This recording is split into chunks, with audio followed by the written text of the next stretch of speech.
El universo no es un lugar agradable. Todo lo contrario.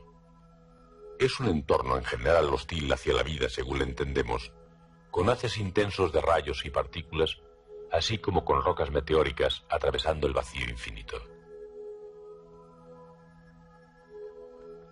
Al no tener atmósfera, la Luna queda expuesta a las directas influencias de su entorno hostil.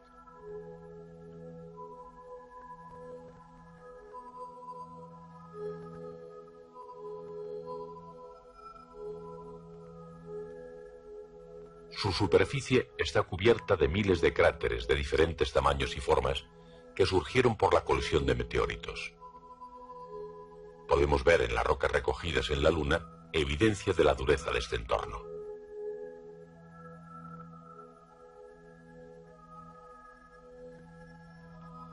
Este es el Centro Espacial Johnson, en Texas, Estados Unidos. Los astronautas que exploraron la superficie de la Luna trajeron a la Tierra un total de 382 kilos de rocas. La mayor parte de estas rocas se conservan bajo un estricto control, preservándolas para su estudio y análisis. Estas rocas, de aspecto corriente, en un tiempo estuvieron en la superficie de la Luna. Cuando miramos con detenimiento su superficie, podemos ver muchos orificios diminutos. Estas minúsculas marcas fueron causadas por pequeñas partículas de polvo procedentes del espacio que chocaron contra estas piedras cuando aún estaban en la Luna. Estas pequeñas cavidades de no más de medio milímetro de diámetro se llaman microcráteres. Como la Luna carece de una atmósfera protectora, incluso las pequeñas partículas de polvo espacial chocan con la superficie lunar a una tremenda velocidad. Explotan al chocar, dejando estos orificios de bordes agudos. Los vehículos espaciales, incluyendo la lanzadera que gira alrededor de la Tierra fuera de su atmósfera, también están expuestos directamente al polvo espacial. En las ventanas de la lanzadera se pueden apreciar las marcas del impacto de este polvo. La NASA ha tenido que sustituir las ventanas porque aparecían más marcas causadas por el polvo espacial de las esperadas. Si la Tierra no tuviese atmósfera, su superficie también estaría expuesta a la penetración directa de hasta el más pequeño de estos meteoritos. La atmósfera actúa como una pantalla protectora o un capullo que envuelve a nuestro planeta azul. La vida en la Tierra ha seguido un largo proceso de evolución, suavemente protegida por este colchón de aire que es la atmósfera.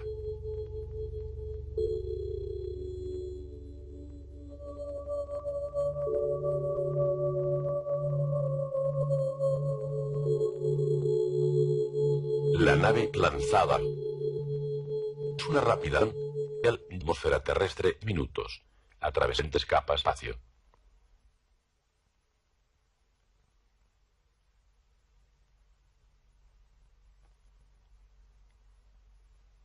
Esta vista fascinante es el paisaje que se ve por las ventanillas de la lanzadera. Tras su despegue, la lanzadera se proyecta sobre el cielo con todo el vehículo de lanzamiento girando lentamente. Cuando atraviesa las capas bajas de la densa atmósfera en las que flotan las nubes, el cielo aparece repentinamente más profundo. El vehículo espacial ha alcanzado ahora una altitud de 10 kilómetros, en donde ya no aparece ni polvo atmosférico ni vapor de agua. Esta zona es la frontera entre dos capas de la atmósfera llamadas la troposfera y la estratosfera respectivamente. Según continúa la lanzadera su rápida ascensión, el aire se hace más y más fino, lo que demuestra de forma dramática lo débil que es en realidad la atmósfera de nuestro planeta. La vida, nuestras vidas humanas y la de todas las criaturas que viajan con nosotros a través del espacio en este planeta azul, existen gracias a esta fina capa atmosférica. La troposfera es la parte de la atmósfera donde se forman las nubes y por donde circula el calor solar. Se extiende hasta una altitud de 18 kilómetros. Por encima está la estratosfera, que alcanza una altitud de 50 kilómetros. En esta capa se absorbe la mayor parte de los rayos ultravioleta enviados por el Sol. Por encima de la estratosfera existen otras capas que acaban en la masa exterior, la magnetosfera, donde se forman las auroras. Podemos imaginar la atmósfera como un conjunto de pantallas o barreras que nos protegen del ambiente hostil del espacio exterior. ¿Cómo protegen a nuestro planeta? Hagamos un viaje para conseguir una respuesta a esta interesante pregunta.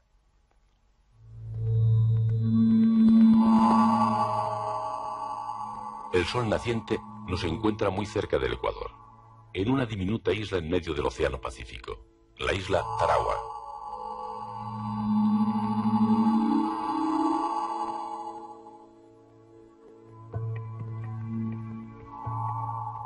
Tarawa está situada a 1 grado de latitud norte, en un punto donde el aire de la troposfera inicia su circulación.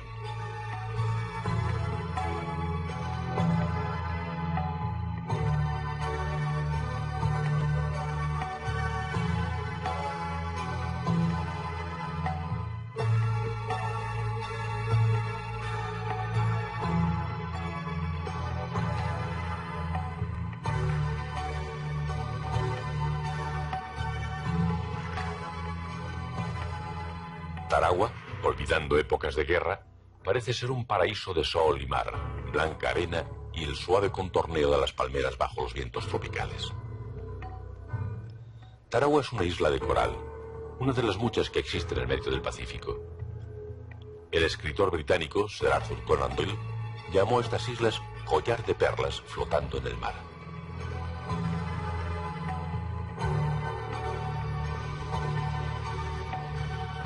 Por encima de los arrecos de coral, el cielo parece no tener fin, azul y lleno de fascinación tropical. Es en este pintoresco cielo donde el sol tropical forma nubes, fenómeno que se hace más intenso después del mediodía.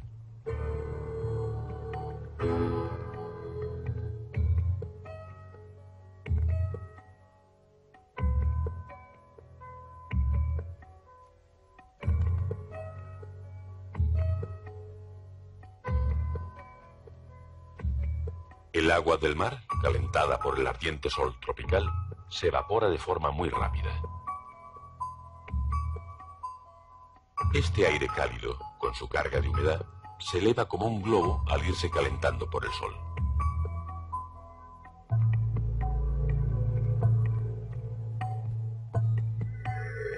Sin embargo, según va ascendiendo, se va enfriando y las nubes comienzan a condensarse. El vapor suelta el calor y se transforma en nubes, que son en realidad vapor de agua visible. Este calor, liberado por el vapor de agua, calienta más el aire, haciendo que las nubes suban aún más. Por tanto, el color blanco de las nubes nos indica el empuje del aire ascendente.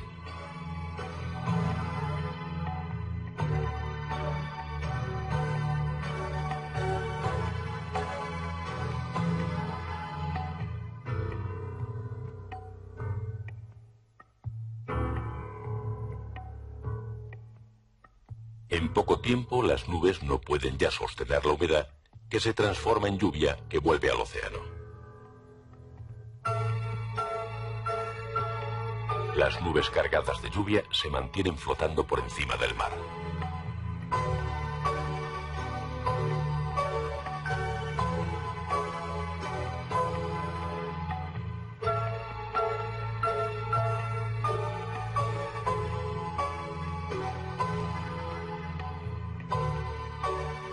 Estas nubes se mueven sin cesar sobre la isla, trayendo la lluvia a este pequeño paraíso.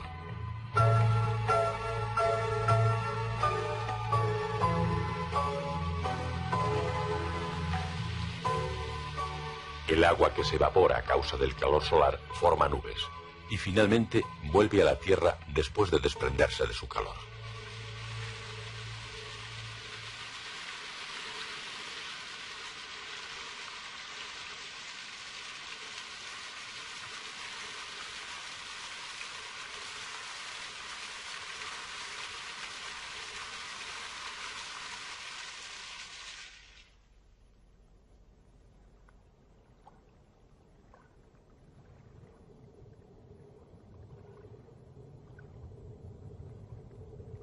Además de estas interesantes formaciones de nubes, existe otro fenómeno meteorológico creado por el sol tropical: el viento.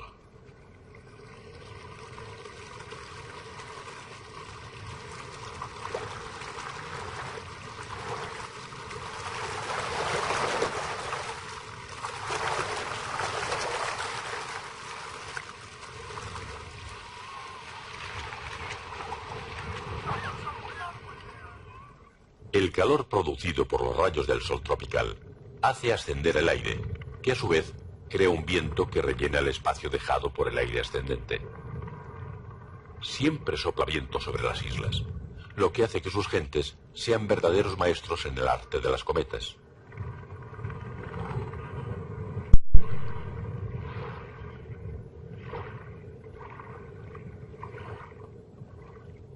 En todo el globo, en la región del Ecuador, existen vientos similares que son el inicio de las corrientes de aire en las capas más bajas de la atmósfera, la troposfera.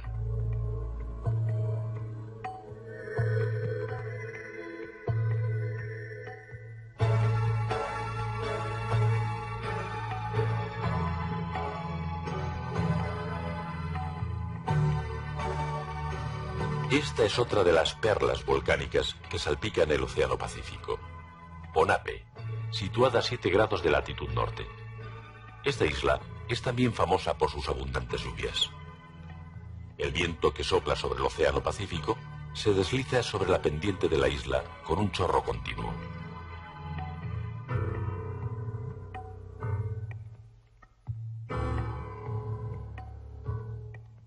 Como la masa de tierra lo dirige hacia arriba, el viento se enfría y forma nubes impresionantes.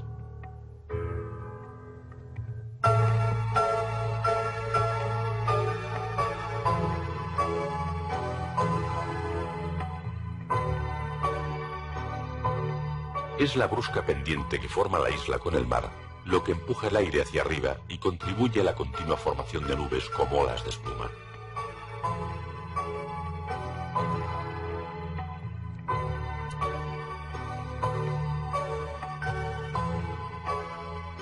Las nubes a veces alcanzan una altitud de más de 10.000 metros, llegando a un punto próximo a la estratosfera.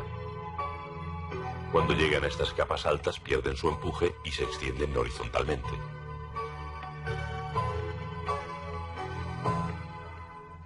Nubes, viento y lluvia. Estos son los elementos que origina el ardiente sol tropical y que contribuyen al ambiente creado en la troposfera.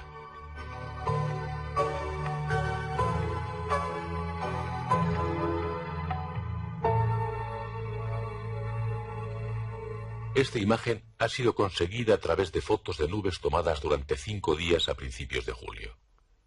Es fácil ver que las nubes forman un cinturón en la región ecuatorial alrededor del globo.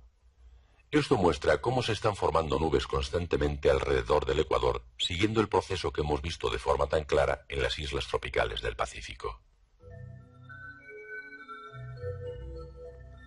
Vamos a comprobar la temperatura del agua en la superficie del mar, lo que nos va a ayudar a completar la imagen de cómo trabaja la atmósfera.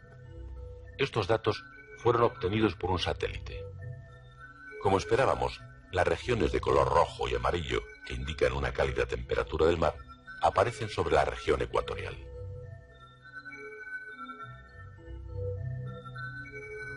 Estas enormes cantidades de calor que recibe la Tierra en las regiones alrededor del Ecuador controlan el movimiento del aire atmosférico en todo el globo.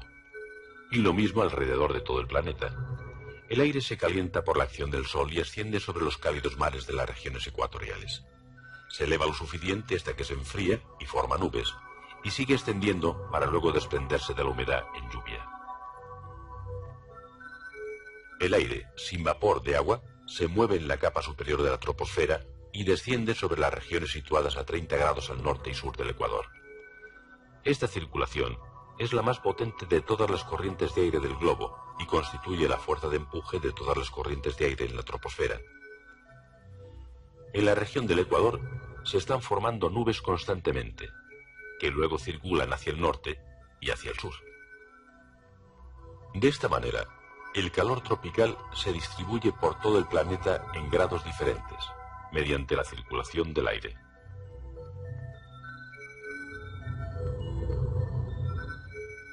La más espectacular creación de corrientes de aire es la generación de los huracanes en el Océano Atlántico y de tifones en el Pacífico. Los fantásticos torbellinos de nubes son indicativos de las corrientes que transportan el calor tropical a los hemisferios norte y sur. La troposfera llega desde la superficie de la Tierra hasta una altitud de varios miles de metros. Es una zona de continuos movimientos, con nubes que se forman y desaparecen, con vientos que soplan y cesan, con lluvias y ráfagas de aire seco del desierto. Si no existiera esta circulación de aire, o en otras palabras, si nuestro planeta careciese de atmósfera, la región ecuatorial sería un verdadero horno, y las regiones al norte y al sur del globo serían extremadamente frías. Es la circulación de aire en la troposfera lo que proporciona este clima suave capaz de sustentar la vida.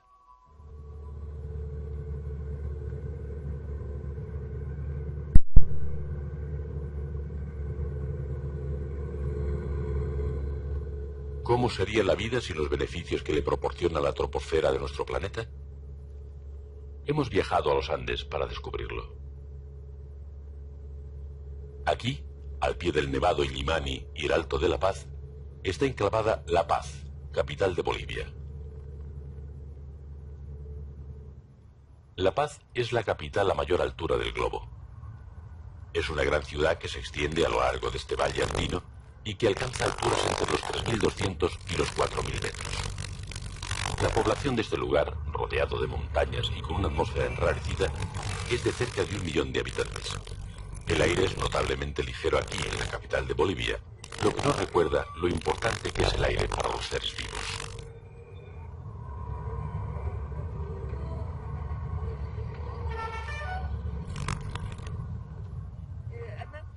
Debo decir que la altitud afecta un poco a la capacidad de concentración. Lo notas cuando bajas las escaleras, que puedes leer más, entender más las cosas de forma más rápida y más fácil. Aquí se tarda más y parece que con la escasez de oxígeno no podemos encender fuegos. De todas maneras, aquí no hay bomberos.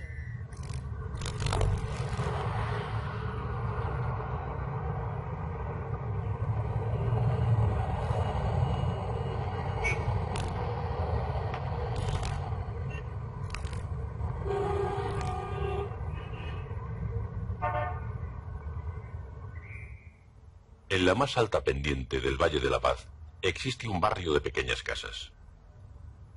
Esta zona se encuentra a una altitud de 4.000 metros, 400 más que el centro de la ciudad. Por tanto, el aire está más enrarecido aquí y las temperaturas son inferiores a las del centro. En el fondo del valle, donde la altitud es solo de 3.200 metros, podemos ver filas de casas lujosas, en contraste con las chabolas que se amontonan en las altas pendientes.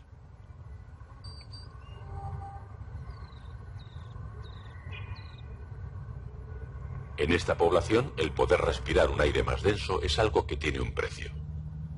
De la misma forma que en algunas regiones la gente paga más por una casa con vistas agradables, aquí la gente tiene que pagar más por vivir a una altitud menor y poder respirar mejor. Según se va ascendiendo, los precios de las casas bajan. Incluso la urbanización de la ciudad, en términos económicos, nos dice mucho sobre la importancia de una mayor concentración de oxígeno y la mayor temperatura de una menor altitud.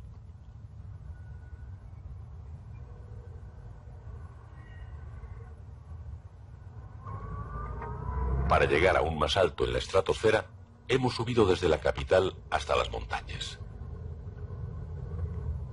Nuestro destino era el Observatorio de Rayos Cósmicos del Monte Chacaltaya, en los Andes occidentales.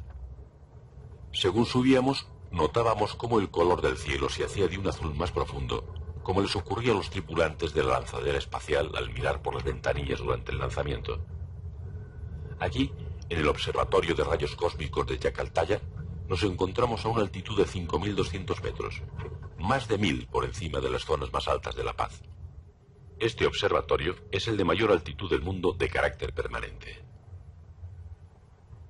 En las empinadas pendientes hay filas de instrumentos diseñados para captar los rayos cósmicos que entran en nuestra atmósfera procedentes del espacio exterior.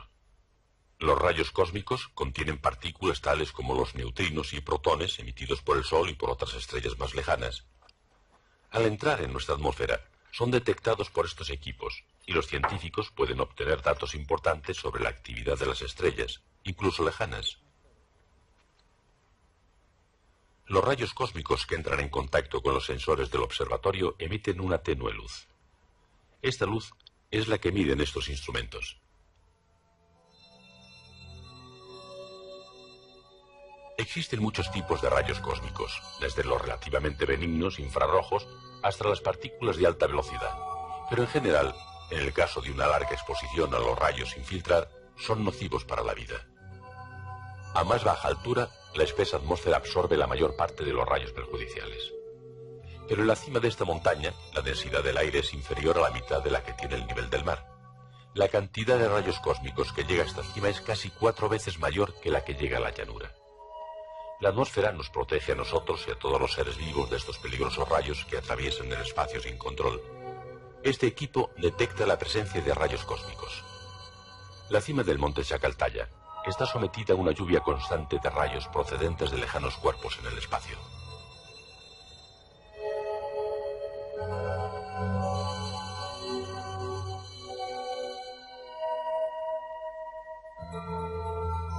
La troposfera es una envoltura de aire que no solo filtra los rayos cósmicos que llegan a la Tierra, sino que también almacena el calor del Sol, haciendo que nuestro planeta pueda albergar vida.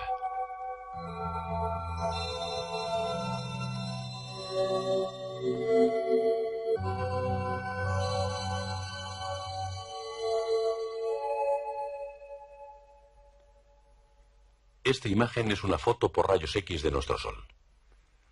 Muestra la gran actividad del Sol al girar alrededor de su eje. El Sol proyecta el calor producido por sus explosiones nucleares al espacio y proporciona a nuestro planeta energía en forma de calor que es atrapado por nuestra atmósfera.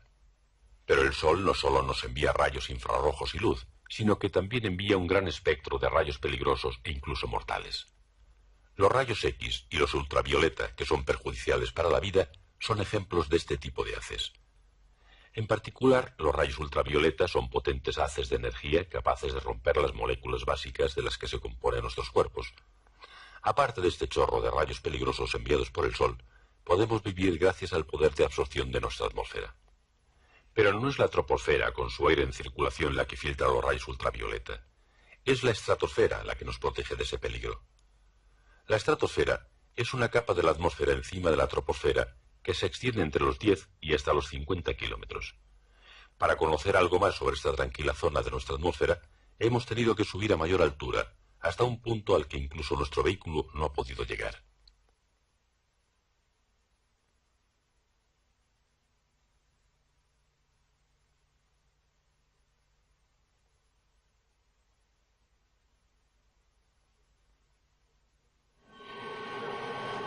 Desde aquí, desde el Centro de Investigación Ames de la NASA, al sur de San Francisco, en California, un avión realiza vuelos casi diarios a la estratosfera.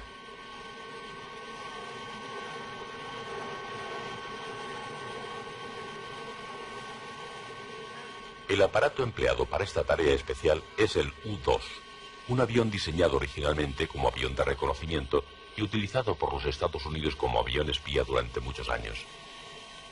De diseño especial, el U-2 es capaz de volar en aire poco denso hasta una altitud de 20.000 metros gracias a sus alas tipo planeador. Para conocer cómo es la estratosfera, hemos pedido al piloto del U-2 que tome algunas fotos con una pequeña máquina fotográfica durante este vuelo.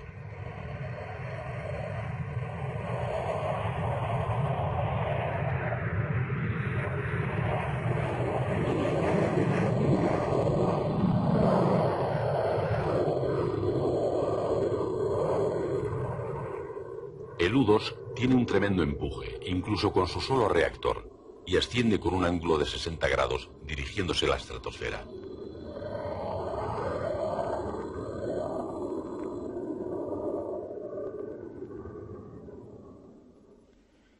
Toda esta película fue tomada desde el avión volando a una altitud de 21.000 metros, bastante en el interior de la estratosfera.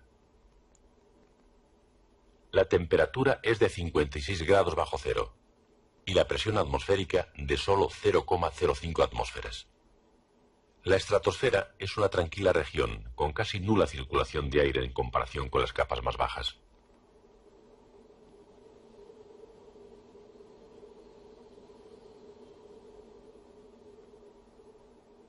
Una capa de ozono distribuida en este aire tan ligero es lo que protege la vida de los destructivos rayos ultravioleta que nos envía el Sol.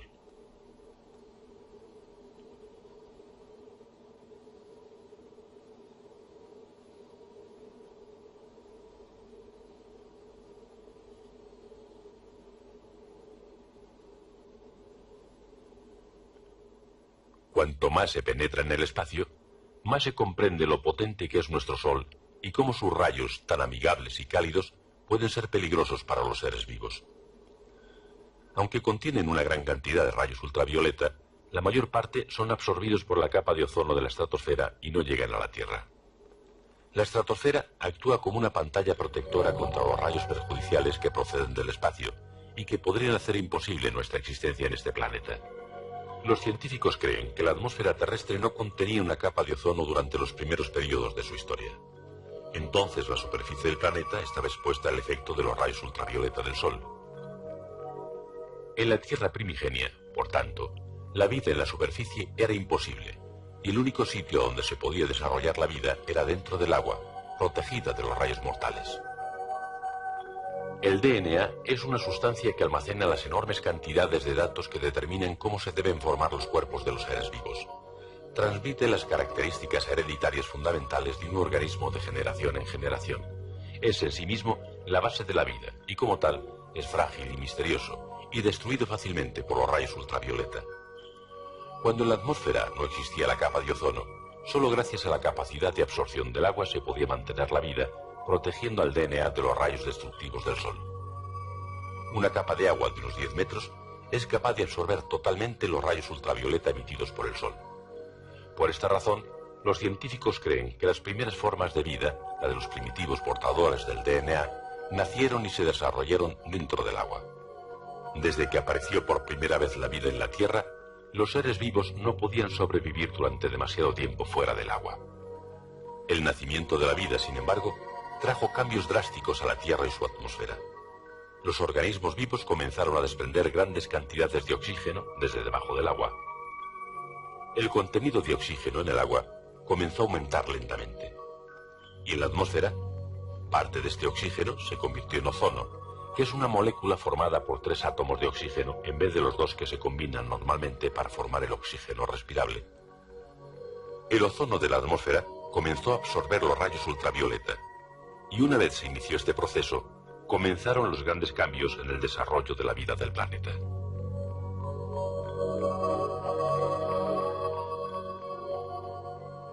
Hace 400 millones de años, las orillas tenían un aspecto parecido a este. Debido a que el ozono de la atmósfera iba absorbiendo más ultravioleta, las plantas comenzaron a propagarse desde el agua hasta el terreno seco.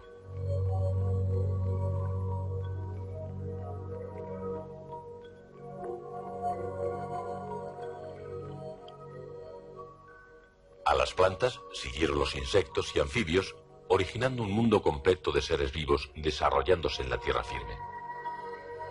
La misma capa de ozono que protegía a los seres vivos de los dañinos rayos ultravioleta emitidos por el Sol había sido creada por organismos vivientes. La formación de ozono y sus efectos sobre la vida constituyen uno de esos ciclos milagrosos que al parecer juegan un importante papel en la historia de la Tierra. Actualmente vivimos en un planeta que goza de un clima suave, afectado por muy pocos de los rayos cósmicos realmente peligrosos que no pueden atravesar la atmósfera y llegar a la Tierra. Pero cualquier persona que haya estado expuesta al sol en un caluroso día de verano puede decirnos que no todos los rayos ultravioleta que atraviesan nuestra atmósfera son absorbidos por la capa de ozono, y para algunas formas de vida, incluso pequeñas cantidades de ultravioleta pueden ser mortales.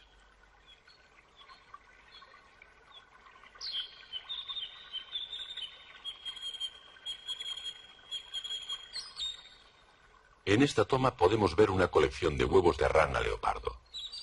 La mitad de cada huevo es blanca y la otra mitad es negruzca. La parte blanca contiene elementos fundamentales para la formación de sistemas tales como las células reproductoras de la rana.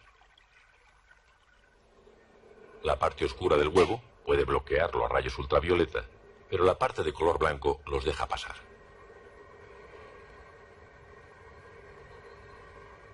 En este experimento que hemos realizado, los huevos de la rana estuvieron expuestos a los rayos ultravioleta con intensidades parecidas a las de los rayos solares. La mayoría de los huevos cuyas partes blancas estuvieron expuestas a los ultravioleta murieron antes de terminar el ensayo. Siendo los huevos tan vulnerables a los ultravioleta, nos preguntamos cómo se las arreglan las ranas para proteger sus huevos de la acción de esos rayos.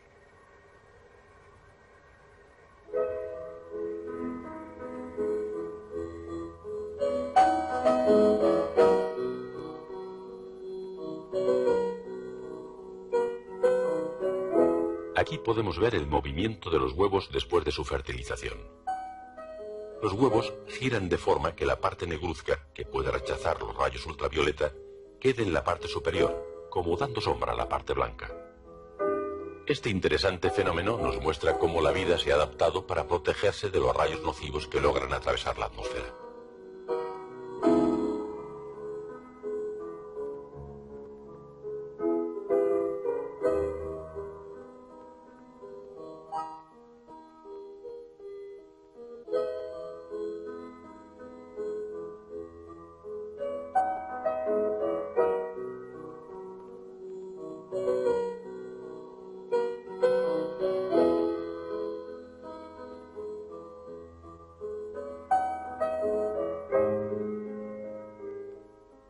La división de los huevos acaba de empezar.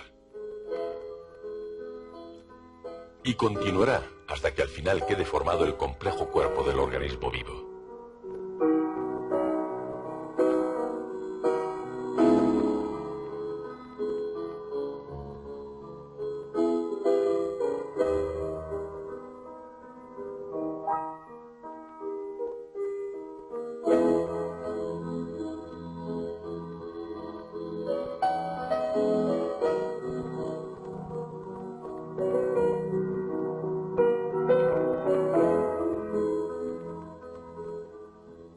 De esta forma, las ranas consiguen proteger sus especies de los peligrosos rayos ultravioleta que llegan a la Tierra procedentes del espacio exterior.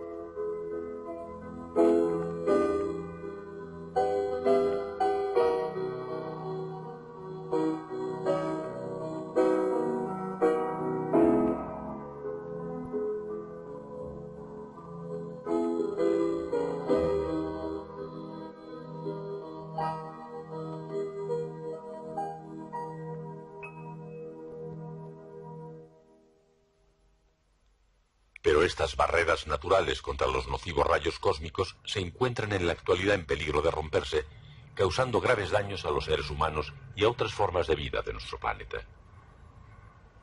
Algunos científicos creen que ciertos cambios drásticos que están ocurriendo son causados por los humanos y su civilización. El profesor Roland, de la Universidad de California, nos advierte que los gases que usamos normalmente como refrigerantes pueden ser los responsables de la destrucción del ozono de la estratosfera.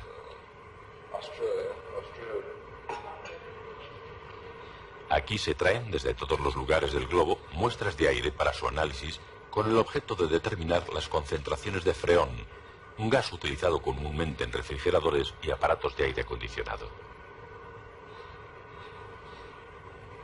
El freón no se disuelve ni desaparece en la troposfera, sino que asciende lentamente y se mezcla con el aire enrarecido de la estratosfera.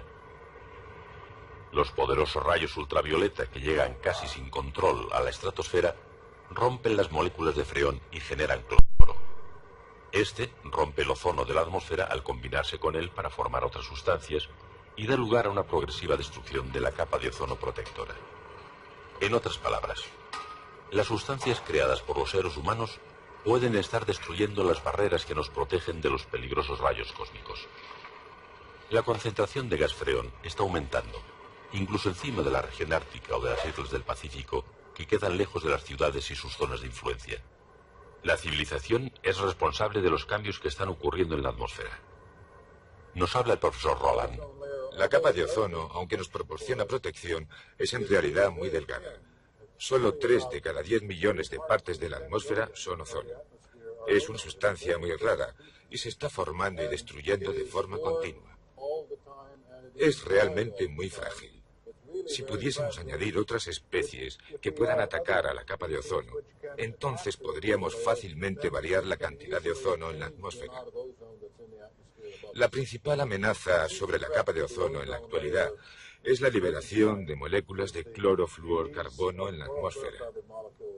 Este incluye a los fluorocarbonos 11, 12 y 113 que se emplean en los aerosoles, en refrigeración y, en el caso del fluorocarbono 113, en la limpieza de componentes electrónicos. Y la solución a este problema es impedir que queden sueltas estas moléculas en la atmósfera. Necesitamos encontrar sustitutos para todos ellos. ya se han descubierto dramáticas señales de cambios en la capa de ozono. Los científicos dicen que la capa de ozono sobre el continente antártico casi desaparece todos los años de septiembre a octubre. Esta imagen nos da cierta idea de lo que está sucediendo. En el centro de la foto se puede ver una sección en rosa del continente antártico que muestra una reducción en el espesor de la capa. Estas zonas se amplían año a año. Los científicos llaman a esta zona vacía de ozono el agujero de ozono. Los datos obtenidos por el satélite americano de observación de la Tierra Nimbus indican que el agujero de ozono está aumentando desde 1979. Los últimos datos enviados por el satélite en septiembre de 1987 muestran con claridad que el agujero de ozono está aumentando.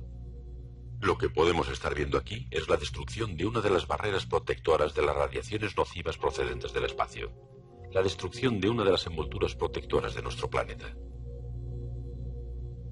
La troposfera almacena el calor del Sol para hacerlo circular alrededor del globo, mientras que la estratosfera absorbe los rayos ultravioleta. Justo por fuera de estas capas de la atmósfera está la inmensidad del espacio. Pero en el espacio, más allá de la atmósfera, la Tierra posee otra barrera invisible a su alrededor.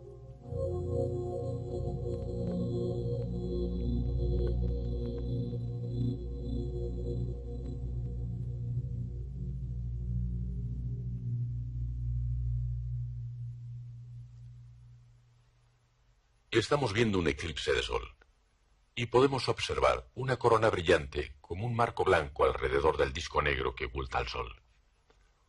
La corona es, en realidad, una corriente de partículas nucleares, como electrones y protones, que salen proyectados con gran fuerza por las explosiones nucleares.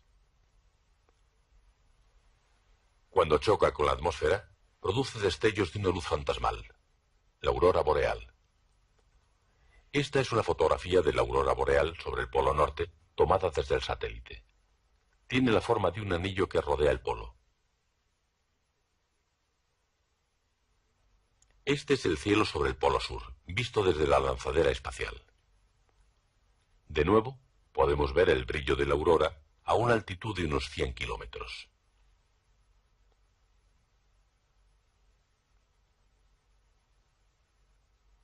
La pregunta que nos hacemos es, ¿por qué las auroras aparecen solo sobre las regiones polares?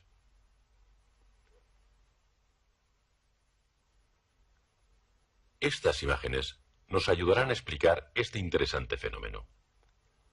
Se puede considerar a la Tierra como un enorme imán con grandes campos magnéticos. Esta imagen, dibujada por un superordenador, nos muestra la esfera magnética de la Tierra. La atmósfera magnética o magnetosfera desvía el viento solar y sus peligrosas partículas, evitando que entren en la atmósfera. Por ello podemos decir que esta atmósfera de fuerzas magnéticas es la protección más exterior de nuestro globo contra los peligros del espacio. Parte del viento solar desviado vuelve y se concentra en el interior de la magnetosfera. Estas partículas son las que forman los hermosos anillos pirotécnicos de las auroras boreales. Al cambiar la magnetosfera de la Tierra, las partículas de viento solar se alinean con las fuerzas magnéticas situándose sobre los polos norte y sur. Cuando chocan con la atmósfera a unos 100 kilómetros de altitud, resplandecen en el firmamento de la noche, originando la fantasmal aurora. Como los campos magnéticos actúan en equilibrio, podemos suponer que las auroras deben aparecer simultáneamente sobre ambos polos y sufrir los mismos cambios. Los cielos nocturnos de las dos regiones polares, separados por 20.000 kilómetros, deben estar adornados por auroras similares. ¿Es cierto que las auroras aparecen de forma simultánea sobre las regiones polares norte y sur? ¿Y presentan formas similares? Hemos venido a la isla volcánica de Islandia, en el Atlántico Norte, para descubrirlo.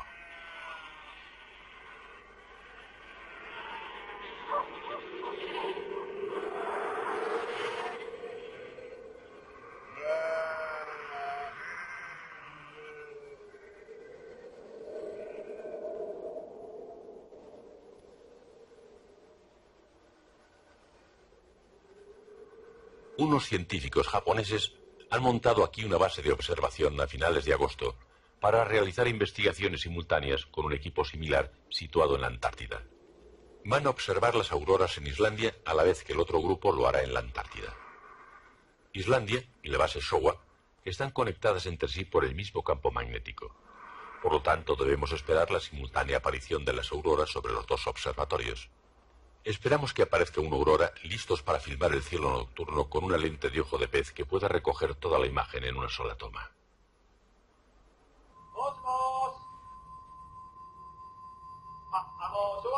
El señor Fuji, desde Islandia, habla con el otro lado del planeta.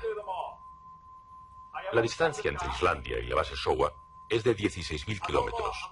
Están casi en lados opuestos de la Tierra. La observación simultánea de las auroras debe hacerse bajo condiciones exactamente iguales.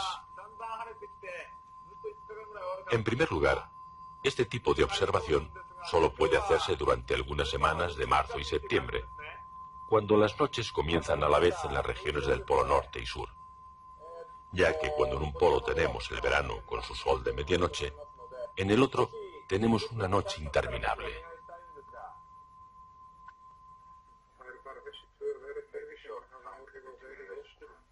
Las observaciones hay que hacerlas durante los equinoccios de primavera u otoño. En segundo lugar, tenemos que contar con un tiempo claro en ambos sitios a la misma hora, una difícil condición. Y por último, deben aparecer las auroras. Como las auroras no aparecen muy frecuentemente, esta también es una condición difícil de cumplir. Ha aparecido una aurora a las 9 en el cielo del este.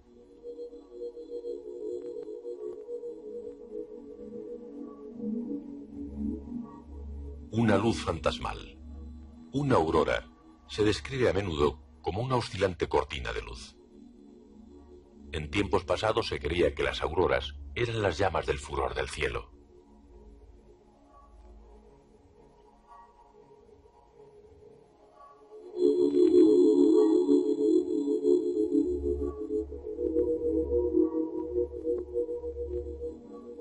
Desde hace poco se sabe que las auroras están originadas por corrientes de partículas nucleares emitidas por el Sol.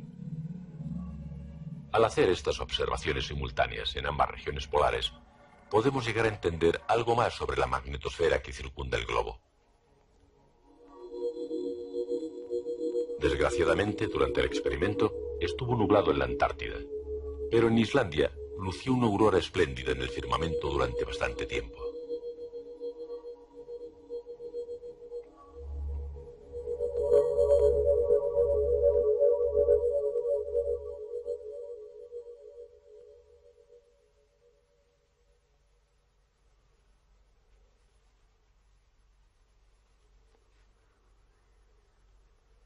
Tres días después, el 26 de septiembre, hizo buen tiempo en la base Showa, en la Antártida.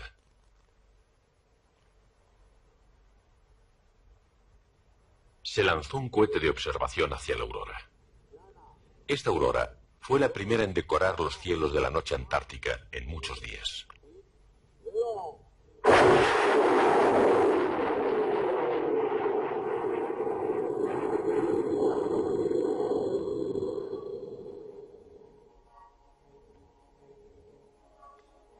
Ahora son los científicos estacionados aquí los que están pendientes de las condiciones meteorológicas en Islandia.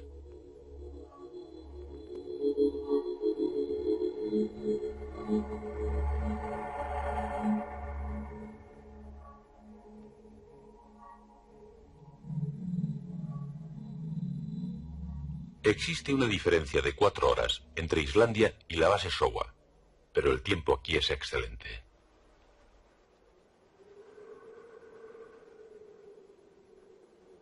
La aurora largamente esperada ha comenzado a aparecer en el monitor de la cámara a las 8 de la tarde. Son las 22:05 hora de Greenwich y este es el paisaje de la base Showa. Una estrecha aurora corta de noche el cielo del Antártico.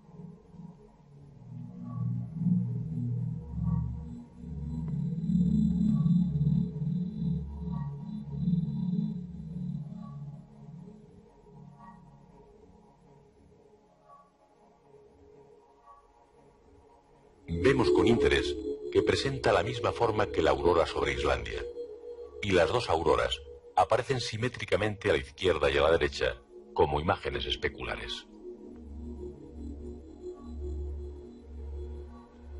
Unos 8 minutos después, las auroras comienzan a ensancharse.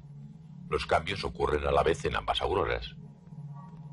Las auroras continúan su baile nocturno en ambos lugares, un mundo aparte. Ambas a la vez se parten en dos. Sorprendentemente, los cielos nocturnos en las dos regiones, a 16.000 kilómetros de distancia, parecen similares, con sus auroras bailando en pareja.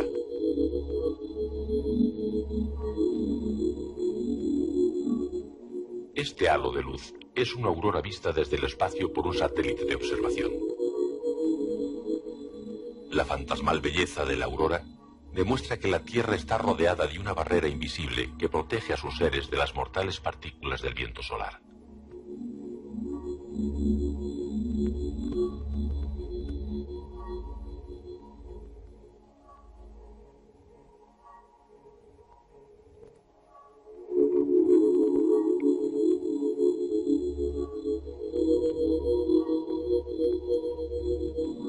Estamos viendo la aurora en la noche de Islandia, por detrás de las múltiples capas de nuestra atmósfera. A la vez, en el cielo de la noche antártica, debe aparecer la pareja de esta aurora nórdica para bailar este misterioso ritmo del universo. El impacto de las partículas solares sobre la magnetosfera de la Tierra origina el fenómeno de las auroras, una pequeña representación de la naturaleza. Las auroras muestran cómo trabajan las defensas más exteriores de nuestro planeta contra los peligros del espacio exterior. La troposfera crea y mantiene el suave clima de la Tierra. La estratosfera protege la vida de los nocivos rayos ultravioleta emitidos por el Sol. Y por último, es la invisible magnetosfera el escudo de campos magnéticos que desvía los rayos solares y el polvo nuclear. La Tierra es un planeta de vida frágil, protegido por la milagrosa acción de estas múltiples barreras que lo rodean. La interrelación y el delicado equilibrio de todas estas características han hecho posible la existencia de la vida y nos ha dado a los seres humanos la responsabilidad de protegerla y alimentarla.